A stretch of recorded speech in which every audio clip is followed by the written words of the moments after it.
Curtis Ennis. Know that we've been loyal way back from the beginning. A trusted source for the news. 79th Halas, what it is, what it do. Since Bobby Ingham, Curtis Ennis. Know that we've been loyal even when we wasn't winning. A trusted source for the news. 79th Halas in your ears, you. Since Bobby Ingham, Curtis Ennis. Know that we've been loyal. Ladies and gentlemen, welcome back to another edition, the first edition of 79th Halas of the 2024 NFL season. There's no more camp, no more OTAs, no more rookie camp, none of that other bullshit. We ain't got to talk about, oh, we looked good on 7-on-7 today. No, that shit is over. The real shit starts this Sunday, man. So we're here. This is the 10th season of this illustrious podcast, 79th Halas, the podcast that started this network, man. So, of course, while y'all edit, y'all can give me a follow. Follow me on at Barbchair Scott, all social media platforms. Follow my brother Flows at Flows and Delaney on all social media platforms, and follow 79th Halas at 79th and Halas, man. And of course, if you want to, of course, we do these live streams, but after the stream goes off, it goes up, and it goes straight to the Patreon for our Patreon subscribers. You can subscribe right here, of course, patreon.com/Barbershop Network. If you're watching this on YouTube, you can take your phone to the screen, scan it. It'll take you right to this. If you're on your phone, something else that you can't scan it, the link is in the description box right now, man. Of course, this will be available during the live stream. It's available to everybody. Then it goes straight to the Patreon for the first day. And the next day it'll be available on all feeds. So if you want it right away, of course, you can subscribe to the Patreon. There's 3 different tiers. The I'm Not Gonna Hold You tier, which is $5. 79th Halas tier, which is $5. Summer Sessions tier, which is $5. But if you want everything that comes with it, get the $10 Barber's Chair All Access tier, and you get something special with that. If you sign up for that, you get 25% off on your first order at the bcnetshop.com. Only one-time use, so you can't use the code consistently if you already use it for the first time. Go over there, get all your 79th Halas merchandise on there, man. Shout out to everybody who did order in the first week. The first batch of orders are going out this week. Some have already gone out already, man. So we appreciate you. Appreciate y'all for tuning in and joining us, man. Well, got my brother Flows. What's going on? I know you're exhausted, long day at work. We're gonna power through this. Shout out to everybody who's watching on Instagram as well. What's going on? All right, man. I'm tired, but I'm still down to talk some Bears. Get into the first week. I know a lot of people are excited. I see a lot of Bears fans on Twitter being mad that the Bears are not getting like illustrious coverage and people kissing the hands and feet of Caleb, but it's part of the game. It wouldn't be Bears season without Bears fans being mad about something. It's part of the game, man. The Bears have not earned the right to be looked upon favorably by anybody in the NFL. It's not. It's like when you look at the Packers. The Packers get viewed favorably every time. They're always going to get that love. And to their credit, they typically make a solid team that wins 10 games, and they probably lose in the second round. But at least they get there consistently. Enough so that people can and should have some sort of bias toward them. The Bears don't do that. The Bears make the playoffs every 8 years, every 10 years. Yeah, around that. And then lose. And then they completely cradle and completely crumble as a team afterwards. And then they have to go through another rebuild again. So why should the Bears be looked upon favorably? They haven't done anything to earn it. And so right now, I think Bears fans have to be, I'm going to take the blinders off as much as you can. And then be realistic. What have the Bears done to earn lavish talk about themselves? Nothing. Which is actually kind of shocking me because everything I've seen nationally has actually kind of been favorable. Which is actually shocking to me. I don't know how much more people wanted the ass to be kissed, but maybe I'm asking a lot from Bears fans. I was going back and forth with a couple Bears fans yesterday. Not even a couple. Shout out our guy JB, who does the Barbershop Network marketing and promotions. He was talking about he didn't like Hard Knocks because it was boring. I said I enjoyed Hard Knocks, especially the last episode, the final 4 minutes was incredible. You really just saw what kind of a nice guy. Like fuck the fact that he's a great general manager. He's Ryan Poles is the A1 dude. Like seeing him in that room crying with Adrian Colbert right before he got cut. Like you can see just how much, you know what I'm saying, that he thinks about the people in the situation. I think that kind of stuff is going to pay off to see future free agents see just how good of a guy he was. But what I was saying was, this is what Hard Knocks has been since, social media era, since teams start doing their own content. It hasn't been the usual thing. And I'm actually shocked that the Bears showed the cuts, because they don't make teams show cuts anymore. That's the Hard Knocks is not maintaining. A lot of teams do not show cuts anymore. The Jets didn't show cuts last year. So I was shocked that the Bears did that this year, which was cool. I know a lot of fans were mad about the cussing. I'm like, look, the Bears, it wasn't that much profanity to cuss out. Even the director of Hard Knocks said out of all the teams she covered, the Bears have the least foul mouths out of everybody. But I just felt like, of course, there was a lot of expectations. I think a lot of expectations of people who don't usually watch Hard Knocks. I'm a football junkie. I watch Hard Knocks every fucking year. It's been like this for the last, I say, 10 years, bro. Like last year, they showed Aaron Rodgers going to watch fucking Hamilton on Broadway with Solomon Thomas. Like, that's not, super entertaining. This isn't like, I feel like, Hard Knocks was great at the beginning because we didn't have social media. We didn't see anything that went behind closed doors of any of these teams. That's what made some of the iconic ones the best. My favorite one is still the first one, the 2000 Ravens one, where Shannon Sharp tomorrow, I need my restitution, and Tony Saragusa, pulling pranks on people. That to me was the best. But I think for a team that don't show a lot, I thought that this was really entertaining for me, and especially somebody who's there. Shout out to me, I had 3 cameos in 5 episodes. Shout out to me. My last one was my most visible cameo. I had 3 cameos in here, man. But that's just kind of what it's been. Shout out to everybody in the chat. Said that guy 44 Bears fan still pessimistic. Shane O'Mac. I keep telling people Hard Knocks been like this. I don't know why everybody's shocked. Hard Knocks. He said, "What up, man? What's going on?" So yeah, man. Let's just get right to it. Well, I'm going to talk about Hard Knocks briefly. Go ahead. My bad. It's boring, but I have not kept up with Hard Knocks with other teams, so I can't speak to what it's been like. But if this is what it is, yeah, it's boring. But it kind of becomes unnecessary when teams do their own thing. The benefit of a Hard Knocks is that if allowed, they can show sides of teams that you would normally see, you'd never see from teams' own media people. Problem is that the Bears are such a close-knit, secretive organization that you're never going to see what you want to see. And for me, having spent how many seasons I've been doing this? 5, 4, this something is like that. This is your 5th, I think. 5th season. 2020, last season of Nagy. No, last season of Mitch. A season. You started in the COVID year, right? So it's last season with Mitch. 2 seasons of a season of Justin Fields under Nagy. No, 2 exactly. Seasons of Flu. So it's my 5th year. Yeah, this is my 5th year covering the team, and so I've seen enough behind the scenes. Never anything like a coach's office or a GM's office, nothing like that. But I've seen enough of the team that I go, whatever, it's cool. I'm not going to make a blanket generalization on Poles or anything. He seems like he's solid. That's cool. I'm glad that he empathizes with what it's like to be cut from a team, because he knows what the experience is like. And I know that helps, because it sucks. It sucks when you don't get to achieve what you want to achieve, whether that be in football or any other position. And to have someone who at least says, it sucks, you didn't get the job done, but it sucks, and I want you to know I understand. It means the world. And so that was cool. But overall, it was a 6 out of 10, 5 out of 10, whatever. It's not really good. It's cool. You know what I'm saying? I would love to hear more, like some people have a problem with platforms and players getting to speak, but I would love to hear more from that.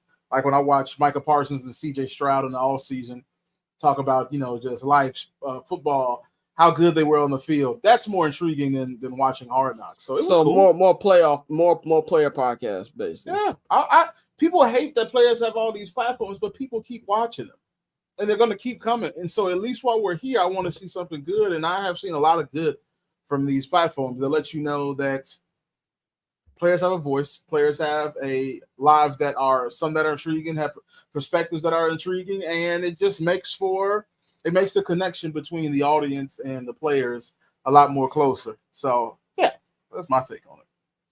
Yeah, I agree. We're all entitled to our opinions. I'm not mad at anybody's opinions. I just felt like me with I'm always an expectations guy. Like, what was your expectations going into it? And I just felt like if you watch the previous ones, this is kind of what you was gonna get, man. But overall, I personally enjoyed it. I think it was fun. I hope everybody did enjoy it because it's never gonna happen again. No. The Bears have been very vocal about not wanting to have done this period, man. So let's move on to our first topic. Of course, this is the first of our Wednesday shows. Our Wednesday shows basically preview episodes. We'll give our picks ahead of time. I'll give you the pulse of what happened at Halas Hall from my days being up there. But the season's finally here. This has been, I feel like it's been, the off season has been long at sometimes, but it's been short at sometimes. Like, I feel like that 3.5, almost 4 month process to the actual draft was the longest shit ever. Like, you're in the middle of the Bears Twitter civil war. Like, you still have people like, oh, we want to keep Justin. You know, some people's like, oh, we want to go Caleb, and you know what they're gonna do in free agency. That shit was just forever.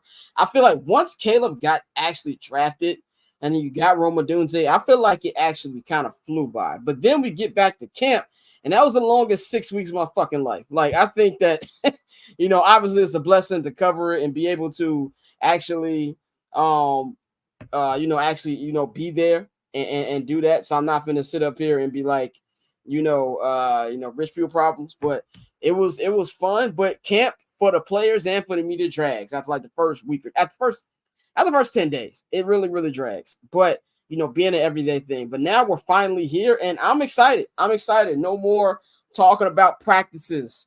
No more talking about how they looked. No more talking about preseason reps. It's time for the actual games to matter. And for the first time, I'm trying to find a word to describe my feeling going to the season.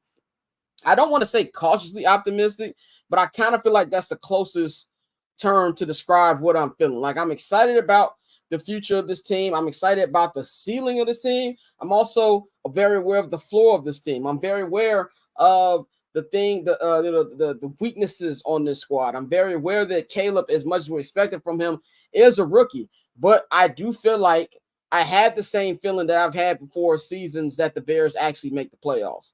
Like 2018, I kind of had this feeling. 2010, I kind of had this feeling. 2011, I had that feeling too, but then Jay got hurt after being 8-1. But that was a good team until he actually got hurt. 2006, I had this feeling before, after the playoff game, even though they lost to Carolina. The difference between those feelings is it's not, only the quarterback don't fuck it up. I think that's the only difference for me. So I'm excited, but I'm also very aware that it's going to be a process. There's going to be games where Caleb looks amazing. There's going to be games where Caleb looks like a rookie. And I'm prepared for the up and downs. I know you're prepared for the up and downs. And I want to know if the fan base is ready for it. Or like Orlando says, I'm getting 2015. You think I'm going to listen to Cubs fans and their delusional happiness and, look what's happening now, turn into the Cubs? No, I'm not going to listen to you all. Well, go ahead. What are you feeling heading into this game? Nothing. I know it's probably not the sexy answer, but I feel nothing. I don't feel excitement. I don't feel disdain. I don't know what I feel at all. But if I had to put a pulse on it, it would be nothing. Because I come at this from the perspective of someone who was a fan my entire life and then someone who has been in media for 5 years and who has seen what it's like to walk that line between being happy and enthusiastic and passionate versus being delayed, neutral, mute about it. And now I just feel, let's see. That's my attitude. And so if I to backtrack a little bit now that I've had a chance to think about it in my head, it's neutral. I have a neutrality about the season and about what's about to happen. And that's kind of the best way to say it. I think Caleb is a capable quarterback. And I'm assuming he'll be a good player. I don't have the lofty aspirations he'll be MVP. He'll be a candidate. He'll be a primetime contender. The person who's going to challenge Pat Mahomes. Nothing crazy like that. But I think he'll be a good quarterback. And I don't think it doesn't take a lot of convincing for me. I noticed intangibles right away in his presence in the pocket, the way he gets the ball out, his movement, his footwork. how he does before, in a 3-step versus a 5-step versus a quick out, a hitch, an arrow, all these sorts of things. I said, oh yeah, I'm fine. He's gonna be solid. And that's all I really needed to see. I never felt that way about a Bears quarterback. Justin Fields, I had man, if he develops, this can be that. Mr. Trubisky, I had, let's see. And probably not since I was a kid did I have that delusion of, oh man, this is gonna be the guy type of feeling that I had with Craig Krenzel, Ohio State alum, when he won like 2 games or 3 games or something crazy like that. So I'm sort of neutral. I'm 33 years old. I've seen enough with the Bears. It's just time to win. Go win some games, and that's really nothing more that I can really feel about that. It's just time to win some games. Speaking of time to win some games, we're talking about rebuild. I had this topic, not really a topic, but I tweeted on the 79th Halas page a couple days ago, and I said, Bears fans, don't let media, other fans of other franchises, fellow Bears fans tell you not to have expectations for this team. The time is now to have expectations. The rebuild is over. It's now time to win. Joe just said that. Ryan Poles said that on the final episode of Hard Knocks last night. And a lot of people in the mentions agree with me, and they said, yes, the rebuild is over. And I had some people who didn't agree with me, and we had a spirited conversation. I call it spirit. I didn't cuss nobody out. I ain't call nobody out their name, which I usually do. I didn't do it this time. But I just feel a rebuild being over doesn't mean that you're done adding to the team. A rebuild being over doesn't mean that this team is ready to win a championship. To me, a rebuild is over when this team is ready to compete. The process in the NBA with the Sixers, that rebuild was over when they were ready to make the playoffs. Give another NBA example. The Oklahoma City Thunder. The Oklahoma City Thunder rebuild ended last year. At the top of last year, everybody had that team projected to be in the playoffs. Now, unless most people did not have the Thunder finish the number 1 overall in the Western Conference. Nobody had that happening, but their rebuild was over at that point. That doesn't mean that, that nobody thought they were going to win a championship, but that's what a rebuild means to me when you're officially ready to compete and when there's actual expectations. There's expectations for this team. Everybody said, oh, this team should have won 10 games. And I don't even like the phrase shoulda, because we shoulda, coulda did a lot of shit. Like, you know what I'm saying? I should have been rich if I was born into a rich family. Like, you can use that with anything. There's no ifs in sports. Did they have an opportunity to be 10-7? Yeah, 100%. The 3 games they lost was NFL history. Statistically, they had more than 95% chance of winning those games, and they lost all 3 of those games. Yes, there was a chance for them to be 10-7. So you take that off a roster, you have a mass improvement at the quarterback position. You've got a much better wide receiver room. You've got a better, the defense is a year better. So to me, that's where the expectations come from. So that's what I meant by the rebuild was over. And I felt some people either didn't understand what I meant by that, or either some people are too scared to put expectations on this team because they're fans. They don't want to be let down. They want to keep saying this is rebuild. Joe, do you think the rebuild is over? Like, do you have the same definition as me for a rebuild? See, that's one of the biggest issues with arguments online. Everybody starts with a different presupposition on what something is, what something entails, and how we go from there. So it's really more semantics than anything. I think a rebuild ends once you reach a level of contention, or once the pieces are in place. And I think if the pieces are in place, you reach a level of contention. The rebuild started with Ryan Poles coming into the building. What was that, 2 years ago? 3 years ago. Yeah, it was almost 3 years ago. It was January 2022. So almost 3 years ago. So you start over at so many positions, almost every single one. You get a new linebacker core. You get new defensive linemen. You keep a defensive back or so, but then you on off. Here's the stat: the 49 of the 53 players on this roster are Ryan Poles guys now. So it's pretty much been. If I'm thinking about it, the biggest questions left on that team are what are we going to do with that interior offensive line, namely Is Coleman Shelton the answer? Is Nate Davis going to be healthy? Is he the answer?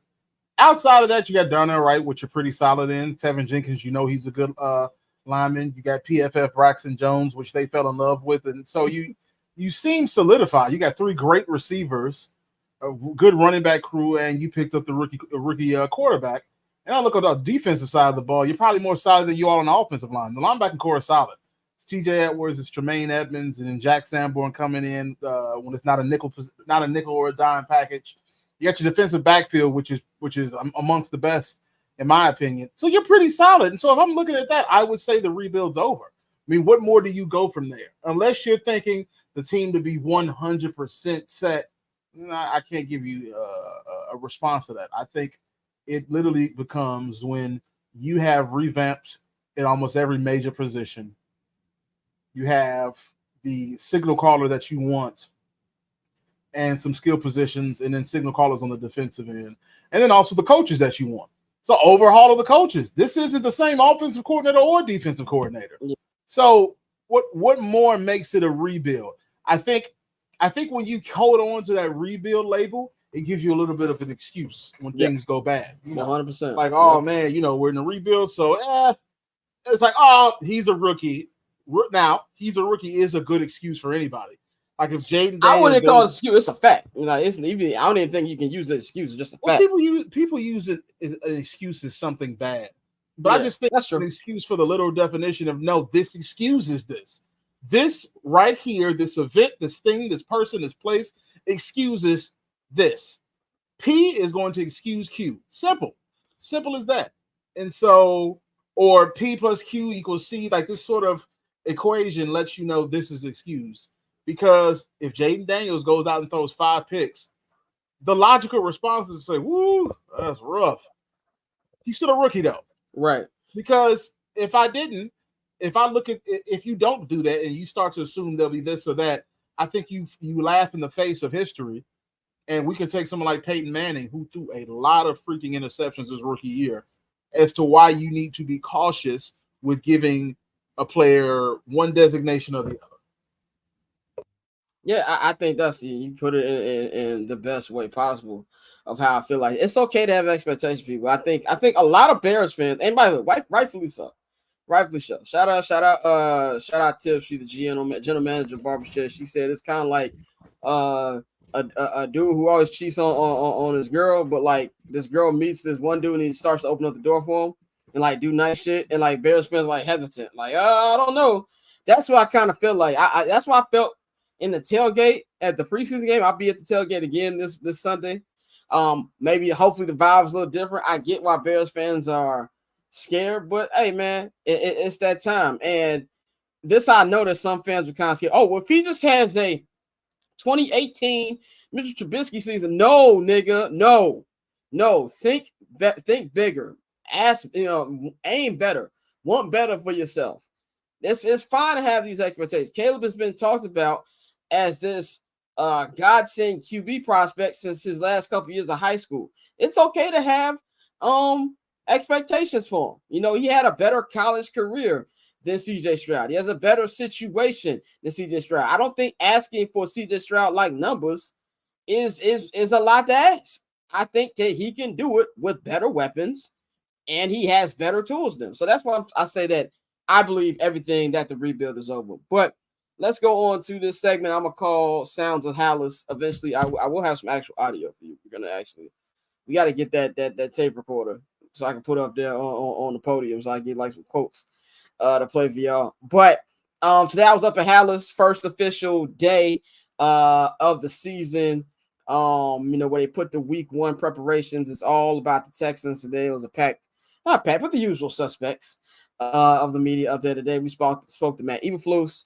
We spoke to Caleb Williams. We spoke to Keenan Allen, and then we went to open locker room and Jaquan Brisker spoke, and also Roma Dunze spoke as well. And to me, this is like a very focused team right now. I think the injury report came out today, very, very light report. Everybody practiced. There was a lot of limited, but that's first day of the thing. They did pads today.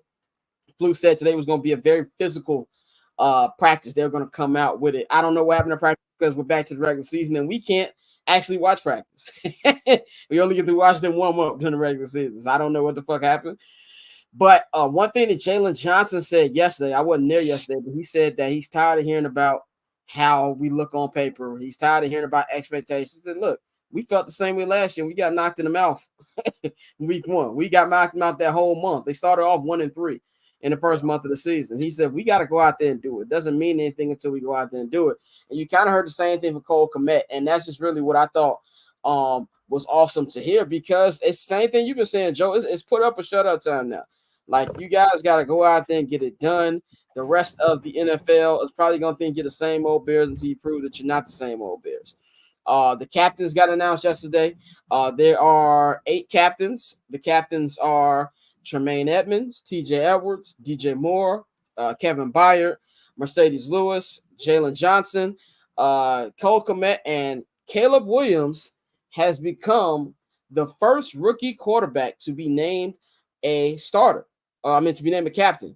And that was dope to see. These were all voted by his peers, which was seeing. Somebody asked me on Twitter, do you think that this was actually real, or think they just forced it on? And I'm like, first of all, like, that's a crazy question. I'm like, you can't fool the locker room. Like, you can't fool the players. They voted for Caleb. You know what I'm saying? And that's not rookies, even though it's great, as highly touted as Caleb is, he's still a rookie. So in that locker room, he does not have rank. So they're not just going to throw that C on his chest if he doesn't actually do that. So I thought that was really pretty dope to see that. He said today he was extremely honored to be named a captain. He said usually you don't see rookies be named captain, especially in such a talented and vet-like locker room. And, Caleb is very media trained, but he feels like he's very focused. He says he's excited about it. He's going to take a moment to soak it all in when he gets from there. But he said that as soon as that feet touch the grass, it's business as usual. Was the quote that he used. And he also kind of said about, there's going to be things that we got to adjust to. And he said the communication has been a big fit that. So it feels like Caleb was ready. Flu said the same thing. Flu said he didn't come out, start out the right way. And he said he's excited about the game plan that Shane Waldron has. Like Keenan Allen said that he has never been around a quarterback who was this ready right away as rookie. And that includes Justin Herbert. He's with Justin Herbert. And when Justin Herbert set the rookie touchdown and pass down record for 31 touchdowns. And he said the difference between Justin Herbert and Caleb was that Caleb's always been the guy going back from high school. People forget Justin Herbert was the second string quarterback that year. It was Tyrod Taylor, but Tyrod Taylor got hurt in the first half of that game. And he just said he's ready, and it's going to be weird for him to be playing his first game, not as a member of the Chargers organization, but he's just ready for it as well. Roma Dunze, he was up there. He was excited. He had a big scrum by his locker room. I had to, put a little elbows around like actually getting here what the fuck he was saying. He said, yeah, boy, be up there talking about LeBron. Yes. Caleb is very media trained, very LeBron-like. You're not going to catch him slipping. But he kind of said the same thing. He's excited but ready to go at the same time. And Jaquan said, like, look, Jaquan really echoed the statements of Jalen. He said, look, we was excited last year. He said last year we was hyped for that opener and it didn't go the way we wanted. He said we need to go out there, set the tone, and give us a win to start off on the right foot. And he said to give the city a first win as well. So just the overall feeling up at Halas today was I feel this is a very prepared team compared to past years. Now, of course, that doesn't matter until you actually see the fucking games. But I felt like I really, really liked what I felt up at Halas Hall today. And I really feel like this team has the right mindset. They're the healthiest they've been in a while. Same thing Flu said last year. The injury report for week 1 looked crazy. We always forget Kyler Gordon missed the first month, which was a big thing with there. And I think it's going to be a different feel. Any thoughts on what I'm saying about how winning Halas before we go to the actual game? I appreciate the feeling that, you know what, we have a good team on paper, that doesn't really mean anything. Because at the end of the day, it doesn't mean enough. Yes, you have a good team on paper, but what is that going to do? What are you going to do on the field? And this isn't the first time I've said the Bears have had a good team on paper. 2018 was a good team. I mean, you had, I thought, one of the most solid receiver rooms in the NFL for me. And I know this is sacrilegious to talk about the Packers, but the Packers wide receiver room reminds me of the 2018 Bears receiver room. Not really any bona fide stars, but a lot of solid players. Like guys who can make plays. You know what I mean? Just solid. The issue is that, one, I don't think any of them are as good as Allen Robinson was that year. I thought Allen Robinson had a really good couple years with the Bears. But at the same time, those guys can all know what they need to do. And you had a very, very good defense that year in 2018. And it was reasonable to say, this is a good team. Khalil Mack was a game record that year. One of the greatest defensive seasons I've ever seen. Yeah. And then you add on top the next year, it's like, if they beat the Eagles, they can do some damage, which I still hold to. If they would have got past the Eagles, they would have done some damage. Super Bowl winners, I ain't saying all that. I think they could have made the NFC Championship game and probably lost to New Orleans. Right. And so when I look back at that, I think this isn't the first time I've seen the Bears had a good team. What I'm more concerned with is how are you going to handle adversity, which this thing I liked about Eberflus' team last year. They went through a hell of a lot of adversity, and they responded well and really finished strong. And that really always sets you up for the next year. I was walking past the high school near my house. I forgot, it's a STEM school, Sarah B. Good High School. Walking past it, Sarah B. Good are the Knights. They're playing the Crusaders, which I don't know what school that is. I thought I heard freaking Manly or something. But this school near me, they just beat the shit out this team 53-0. I said, my God. And that coach, I can see it in his eyes, the stress of trying to teach them students that, man, you're going to go through adversity. We're not some prep school in the middle of the suburbs, Lincoln Way East. At least Lincoln Way East was cold when I was playing. That has a setup for success. You got to fight for it. And so the Bears are in that position where you have to fight for it. And when adversity comes, what are you going to do? How are you going to respond to that? And that is why I really appreciate. I'm just a media person, I'm just a watcher, but I appreciate and I'm glad. And I think it should put some confidence in Bears fans that even Bears players are like, that don't mean nothing. We got to see what we can actually do with what we have. Definitely. Let's get into the game breakdown, man. So week 1, Bears are taking on the Tennessee Titans. The Tennessee Titans did not have the best season last year. They finished last in the AFC South last year. They have a 4-year of Will Levis. This year they got DeAndre Hopkins is back. They went out there and they paid Calvin Ridley. They spent money on L'Jarius Sneed in a nice signing trade with the Kansas City Chiefs. Sneed was a big part of that Chiefs defense to help them win the championship last year. And they've got 2 first-year. Well, they've got a whole new coaching staff in period, man. They've got the new offensive coordinator, Nick Holtz. He is a first-time offensive coordinator. This will be his first game ever calling plays. Same thing on the other side. Denard Wilson, he is a first-time defensive coordinator. He was a defensive back coach with the Ravens the last couple of years. And, of course, the head coach is Brian Callahan. And he was the defensive coordinator for the Baltimore Ravens last year. So they got an entirely new coaching staff, which could be something the Bears could use to their advantage. Caleb said that when you're going up against a team that has a new defensive coordinator, he said you have nothing old film to really look at to pick up on tendencies, and that's why he feels adjustments are going to be a big part of this Sunday's game plan. And the same thing for the offense as well, where the defense can probably take advantage of that. To me, the biggest thing for me is I'm not really worried about the offense like at all. The defense to me is why I think this could be at least a tough start to the game for the Bears. I think the defensive line is stout. I think the secondary is decent. And one of the questions asked Keenan Allen Day, they said the defensive coordinator for the Titans said that the best way for them is to press the Bears wide receiver. And Keenan kind of looked like he was disrespected. He was like, yeah, I guess. And basically like, all right, nigga, let's try that. Let's see how that works.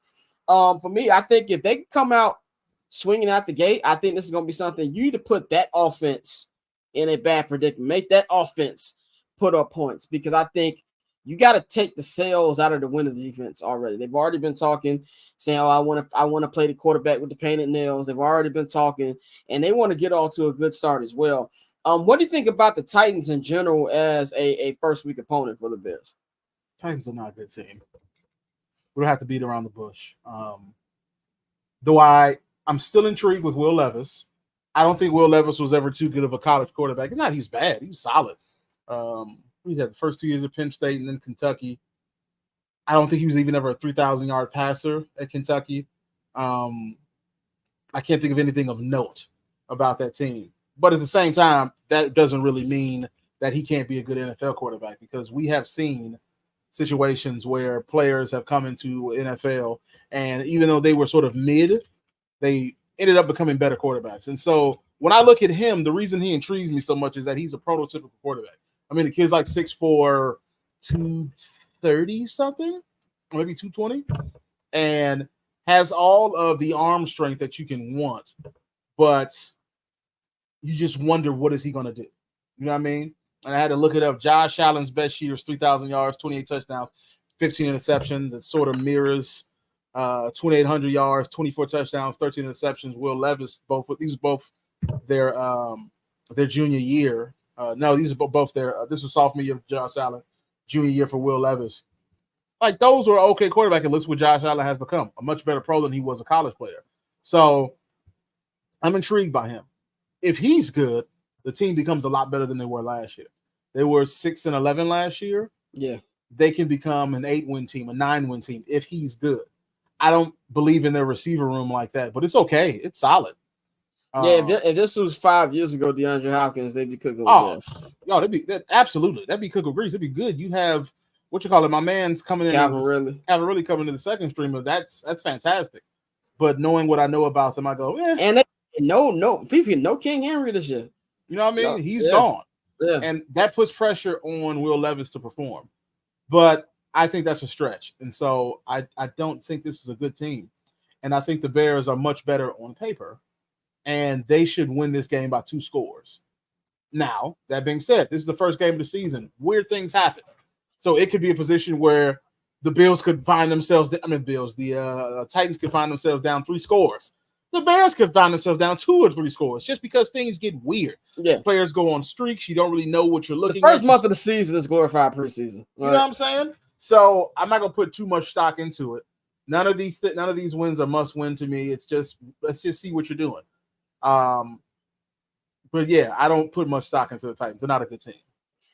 Now we're going to close the podcast up with prediction time. We're going to see what we feel like is going to happen this year. I said on the I'm Not Going to Hold You Bears preview special, which is available on the Patreon right now. It's been on the Patreon for a week if you want early access. If not, it will be on HMB Media TV and the Barbershop Network YouTubes tomorrow at 11 a.m. Central Time. I said, now granted, I've been drinking tequila for about the whole time we were shooting, and I said 12-6 for this team. I just want to change that a little bit. I think that's their ceiling. I'm going 10-7. I'm going 10-7 for this team. I feel that that's the realistic way for them to go. It wouldn't shock me if they were 9-8 either. I think that I can accept 9-8 depending on how that 9-8 happened. You know what I'm saying? I need some context to that 9-8. But for this particular game, I think the first 2.5 quarters are going to be some weird football. I think it's going to be weird. I don't think the offense is going to look lights out. I think the defense is going to come out swinging. I think the defense is going to have Will Levis and them boys in hell. I think this is going to be – I think they're only going to get in the end zone one time. I do think that I think Caleb's going to have 2 touchdowns passing. I think that DeAndre Swift is going to run one in. And I think that they're going to get a late interception of Will Levis at the end of the game. I'm going Bears 24, Titans 7, and they're going to 1-0 to start the season. What do you have them going? I'm going to go Bears 31, Titans 14 or 17. I can see the first half being probably a 14-14 affair, and I see the Bears pulling away. I see the defense adapting to Will Levis and the wide receiver room that he has there. I think it'll be a second for Caleb to get into the groove. I can see the first 2 touchdowns being rushing touchdowns. Having that rushing attack pull off some good runs, DeAndre Swift, Khalil Herbert. I can see them putting off some solid runs that get them in position and that set things up. And as the wheels of the running backs move, I think then Caleb goes. And so I would give it 28 or 31 in that range to 14 to 17. And I think that's a really fair summation of the Bears team. And I think this is still a good game for them to get in a nice group. You know, it's not a must win. Obviously, not as the first game of the season. But you win this, you set yourself up for some good feelings in the locker room. And morale will always be important. That's why momentum is real. I'll never forgive Bomani Jones for saying it wasn't real. But momentum is real because it's all about the morale and the emotion of the team. When you win, you believe in yourself more than you have before. It's just a simple calculus. And so when that happens, and if they do get this win, I think it sets themselves up. It gives your rookie quarterback a good feeling going into it. But yeah, I'm gonna stick with that 31. I might pull that back for a 30. Especially if Cairo Santos gets the groove where he has to score a little bit more. Looking forward to Torrey Taylor pinning them to corners of their opposite field on their own turf. But yeah, 31-30, 31 or 30 in the range for the Bears, 14-17 for the Titans. I think you hit the nail on the head about it's no such thing as a must win week one of a 17-game season. But I do think you said morale is a big thing. I want to go into next weekend in Houston, which is going to be, I can't wait to go. It's going to be a fun time. That's going to be a fucking home game. I know Houston's making it a whiteout. Sleep. That's all I know. It's going to be a whiteout. They're trying to white out Bears fans. Yeah, good fucking luck. All right. I know 15 people myself who's going to Houston. And that's just me. I know 15 people going. And that's not including the Chicago people who live in Houston. Right. That is going to be a Bears home game. I want to go into that game with some house money. That's what I want to go. I don't want to go in there and it's like, oh, no team has ever made the playoffs at the start 0-2. I don't want to hear that stat from who's Sunday Night Football, from Mike Tirico and Chris Collinsworth. I don't want to hear that stat. Go on there, take care of your business against the Titans, and then see if you can go out there and upset the team who is that's the bandwagon team. Everybody named Mama on the Texans this year. That's the bandwagon team. If you can go out there and smack some fire out of them, start the year 2-0, I think that'd be a nice little boost. So I think that Bears is definitely a feeling with the Texans that they're starting something big.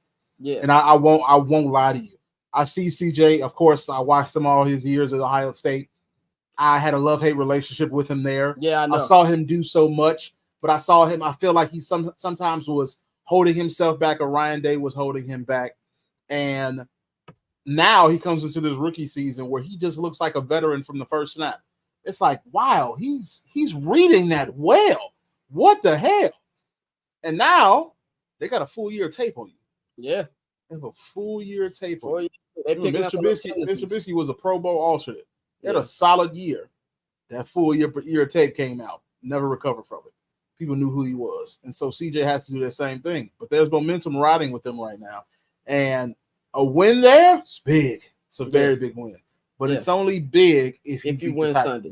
Yeah. Only big if you beat the Titans. In the words of the greatest rapper of all time, Sean Corey Carter, finish your breakfast. Take care of what you got to take care of this Sunday, man. So me and Flows will be there. We're going to be doing our post-game video for y'all. As soon as we get done post-game, we're going to head right back and we're going to knock out the episode. The Sunday episodes will be a couple hours after the game. We're going to knock that out for y'all, get that done before Sunday Night Football starts, man. So y'all know what it's, check that out. So y'all know to follow me on all social media platforms at Barbershop Scott. You can follow Flows at Flows Anolini on all social media platforms. Follow 79th and Halas at 79th and Halas. Follow the Barbershop Network at Barbershop Net, all social media platforms. Subscribe to our Patreon, patreon.com/Barbershop Network. If you're looking at the screen and you got your phone in your hand, you can scan that code and it'll take you right to the Patreon link. If you're not able to scan, then the link is in the description box. We have 3 different tiers. We have the $5 Summer Sessions tier, which is just new Summer Sessions episodes. I just uploaded a new one today. Check that out. There's the $5 I'm Not Gonna Hold You tier, which is my show, I'm Not Gonna Hold You, which drops every Monday and Fridays on HB Media TV and Barbershop Network. And then you have the $5 79th and Halas tier. You can get this episode and others before it hits the live stream, before it hits the live feeds. Get that. And if you subscribe, you will get first-time subscribers and also current subscribers who haven't used their code yet. You get a 25% off code to use on your first order for the Barbershop Net shop. That's bcnetshop.com. Go get all of your 79th and Halas merch. Get all your Barbershop merch. I'm Not Gonna Hold You merch. That's available now. Shout out to everybody who put in orders during our first week. Those orders, a couple have already been sent out. The rest are going to be sent out over the next couple of days. So we Appreciate y'all. I'm tired. Flows is tired. We finna get up out of here. Y'all enjoy the rest of y'all evening. Enjoy that first football game tomorrow. Patrick Mahomes, Lamar Jackson should be a fun one. And of course, then you got the first ever Brazil game on Friday night football between our hated Packers and the Philadelphia Eagles. Go Eagles, go. Start the Packers off 1-1. We up out of here.